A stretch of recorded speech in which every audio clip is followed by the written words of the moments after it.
Di kampus itu saya berkali-kali ketemu dokter, profesor, dan mereka umumnya itu orang-orang yang galau, yang gelisah. Dan lucunya itu mereka memposisikan saya sebagai penasihat. Karena apa? Memang ilmu pesantren itu unik. Ilmu yang bisa menjawab problem apa saja.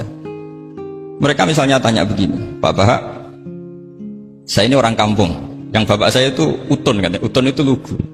Bisa menjadikan saya doktor, saya jadi dekan, saya jadi rektor.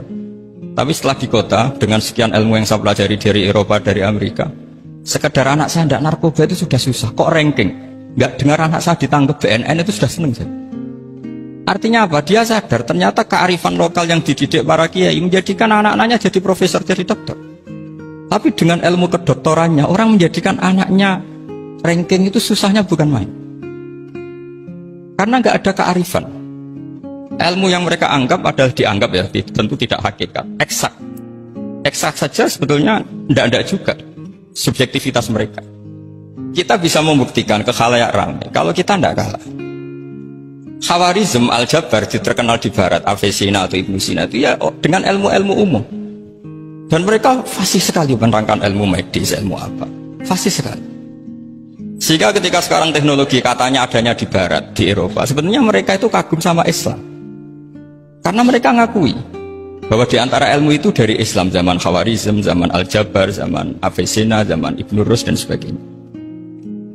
Saya beri sekian contoh dan ini saya bilang tanyakan ke orang kafir yang paling inat, paling lajeb di dunia. Tanyakan ayat ini, pasti artinya seperti ini. Yaitu ketika ada fenomena likuifaksi, tentu kalau di Jogja kan ada grup ilmiah. Mereka tanya saya, Pak Bahak, apa ada teori manusia itu ditenggelamkan di bumi? Yang teori, bukan kasus, bukan peristiwa sejarah. Kalau peristiwa sejarah kan ada korun. Saya ditanya gitu terus saya jawab, Aamin tumman fis sama ayakhsifa bikumul ardo fa idza hiya tamur. Apa kamu merasa aman di dunia sementara pengendali langit, man fis sama itu pengendali langit? Ya siapa saja, bisa malaikat atau bisa Allah, man sing kudratu fis sama, itu ahli tafsir beda pendapat.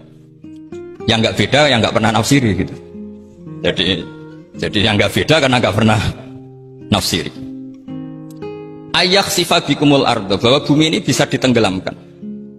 Faidah ya tamur, ya memang bumi itu bisa meleleh, bisa meleleh. Terus saya memberi sekian argumentasi. Kalau kamu katakan justifikasi ilmiah karena kadung Islam dan kadung pegangan Quran, mungkin Anda akan bilang saya ini justifikasi, nyari pembenaran secara syariah. Tanyakan ke ahli lughat yang non-muslim, maknanya ayat itu tetap seperti itu. Begitu juga misalnya ayat wal ardi dzatis sodq, dan bumi yang berkarakter bisa retak. Sodqun itu retak. Dulu kita hanya punya contoh, misalnya biji-bijian jagung yang lembek, yang lemah, dan bumi yang keras, atau ketela atau bengkoang itu. Ternyata dengan segala kelemahan ini, biji-bijian ini bisa merekah, dan buminya yang ngalah memberi ruang. Dulu ulama hanya nyontohkan tadi. Misalnya kalfintoh apa saja yang bisa bumi mengalah dengan proses tumbuhnya tanam.